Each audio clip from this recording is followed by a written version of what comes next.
إذا علم العشاق ذاي فقل لهم. Suatu hari Rasul SAW melihat jenazah Yahudi sedang digotong. Sebuah jenazah sedang digotong. Rasul bertanya kepada sahabatnya, jenazah siapa itu? Kata sahabatnya, itu Yahudi ya Rasulullah. Jenazahnya orang Yahudi, orang musyrik, orang kafir. Lalu tiba-tiba terlihat dari mata suci Rasulullah mengalir air mata. Yahudi yang mati ditangisi oleh Nabi SAW. Apa yang ditangisi oleh Nabi SAW? Yang ditangisi oleh Nabi Muhammad SAW adalah penderitaannya menjadi sebagai seorang Yahudi. Nabi mengatakan, telah terlempar, telah lepas sebuah jiwa ke dalam neraka jahanam, sementara aku ada di antara mereka.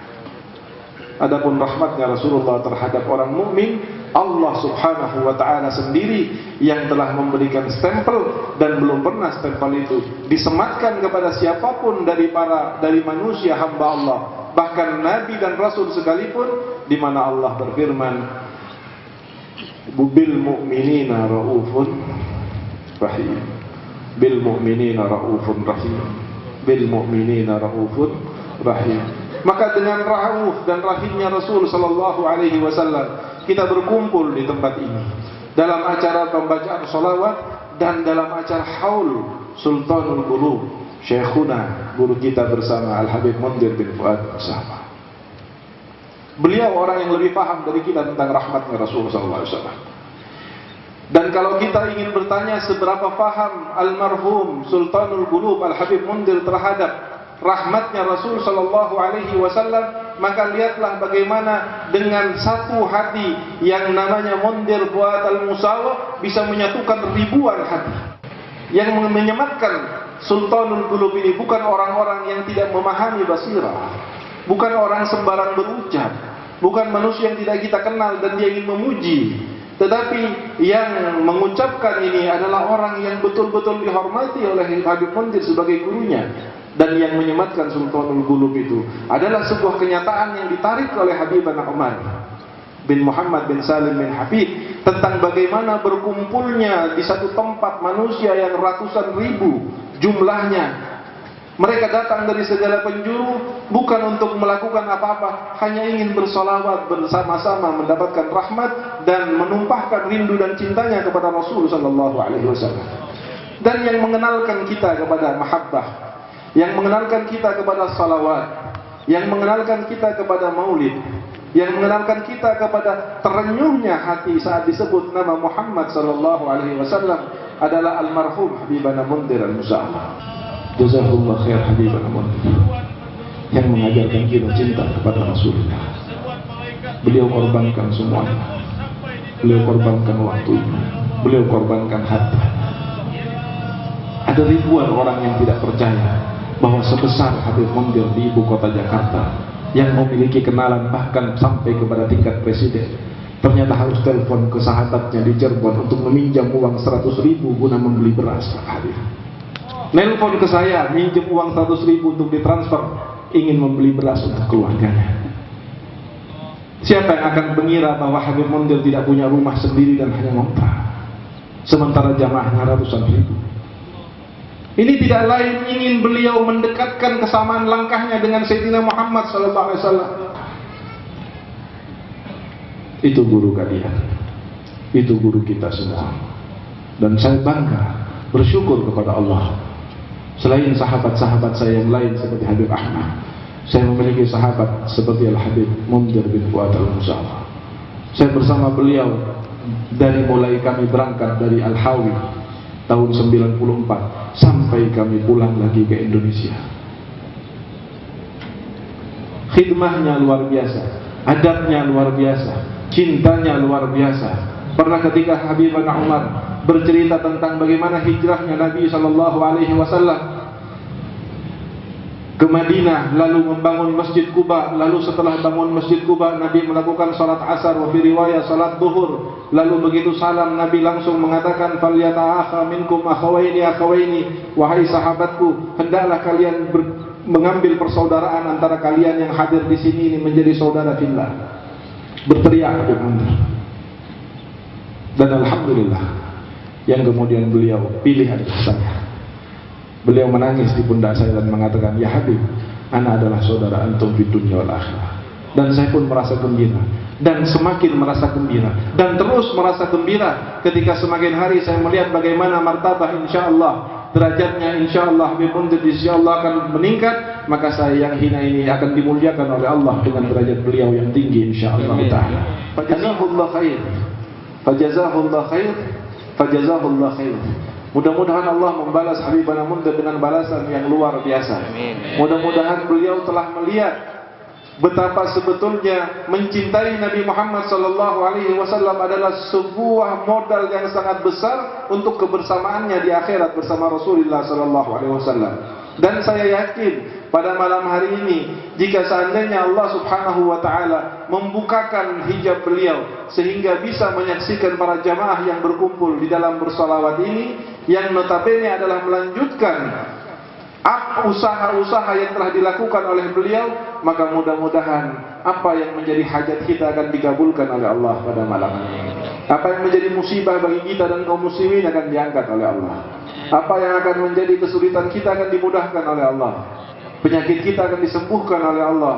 Wa ma dzalika 'ala Allahi bi'aziz wa bihaqqi man qila lahu raufun bil mu'minina raufun rahim. Hadirin rahimakumullah. Nabi Muhammad terhadap orang mukmin luar biasa cintanya, dan kita sudah tahu itu.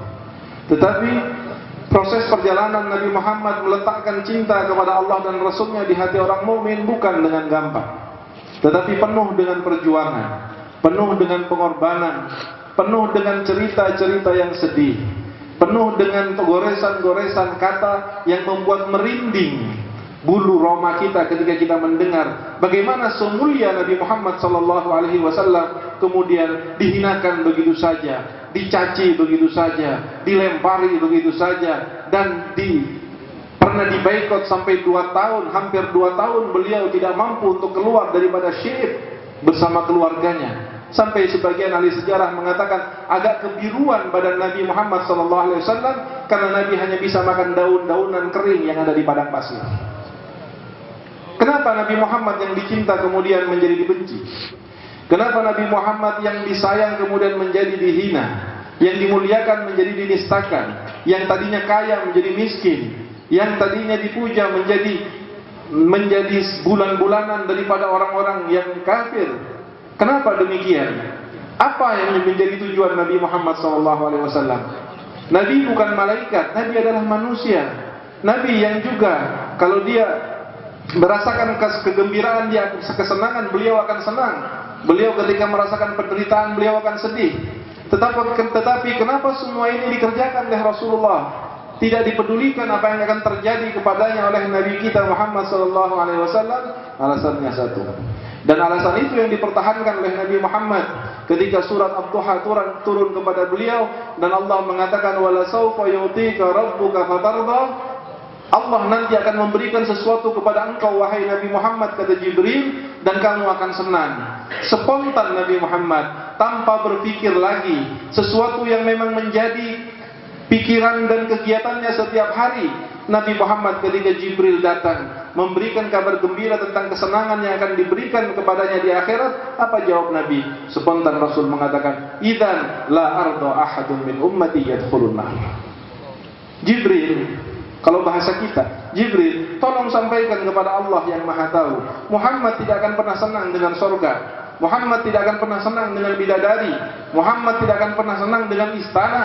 Muhammad tidak akan pernah senang dengan apapun fasilitas surga kalau masih ada satu dari umatnya yang dimasukkan neraka oleh Allah Subhanahu wa Ta'ala. Sehingga itulah kemudian Rasul pada detik-detik akhir ajalnya dicabut oleh Allah, yang terucap dari mulut suci beliau adalah ummati, ummati, ummati, dan ummati. Siapa ummati? Saya dan Anda sekalian. Kita yang diperjuangkan oleh Nabi, kita yang dijadikan pokok utama oleh Nabi, kita yang selalu didoakan dalam sujudnya Nabi. Betapa Sayyidatuna Aisyah radhiyallahu taala anha pernah suatu malam didoakan oleh Rasul sallallahu alaihi wasallam, Allahumma ighfir li Aisyah ma taqaddama min dhanbiha wa ma ta'akhkhar. Ya Allah, ampunilah Aisyah dosanya yang lalu dan yang akan datang. Sayyidatuna Aisyah ketika didoakan oleh seorang semulia Nabi Muhammad yang yakin doanya tidak akan ditolak oleh Allah, betapa melayang karena gembira didoakan oleh sang Nabi yang maha yang suci dan mustajab doanya ini. Kemudian Rasulullah melihat kegembiraannya Sayyidatuna Aisyah bertanya, apakah engkau gembira wahai Aisyah? Sayyidatuna Aisyah mengatakan, bagaimana saya tidak akan gembira ya Rasulullah? Yang mendoakan diampuni dosa yang lalu dan yang akan datang itu adalah engkau, Habibullah, Sayyidul Awwalin wal Akhirin, orang yang paling dicintai oleh Allah, orang yang tidak ada yang lebih mulia daripada engkau, dan engkau berdoa terhadap ampunanku yang telah lalu dan akan datang daripada dosa-dosa. Nabi kemudian mengatakan, itu adalah doaku setiap hari untuk umatku. Itu adalah doaku setiap malam untuk umatku, wahai Aisyah. Engkau bagian daripada umatku. Tapi hari ini dikhususkan oleh Nabi SAW. Tapi Nabi ingin meyakinkan kepada Aisyah bahwa sesungguhnya antara keluarga Nabi dengan umat Nabi itu adalah satu kesatuan di dalam kecintaan dan doa Rasulullah SAW. Ya rahilan baligh habibi risalatan biharfi minal ashwaq yahlu hijaw wa hayhata yalqa al-'adhur ila al-hasha sabilan sawa'un madhu wa hijaw ya sayyidi بحبك بايح وطرفي بعد دمع تجري دماؤه إذا رمت كاتم الحب ذات الصبابة فسيان عندي بثه وخفاه فيا رب شارفني برؤية سيدي وأجل صدى القلب الكثير صداه وبلغني ما يروم من اللقاء بأشرف عبد جل قسد لقاه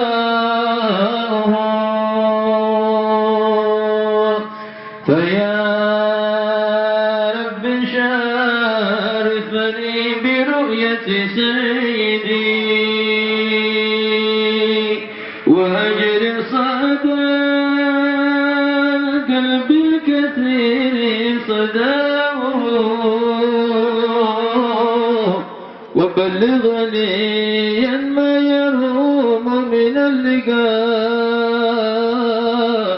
بأشرف عبد جل قصدي لقاه عليه صلاة الله محبة الصفا وما أطرب الحب فطاب هداؤه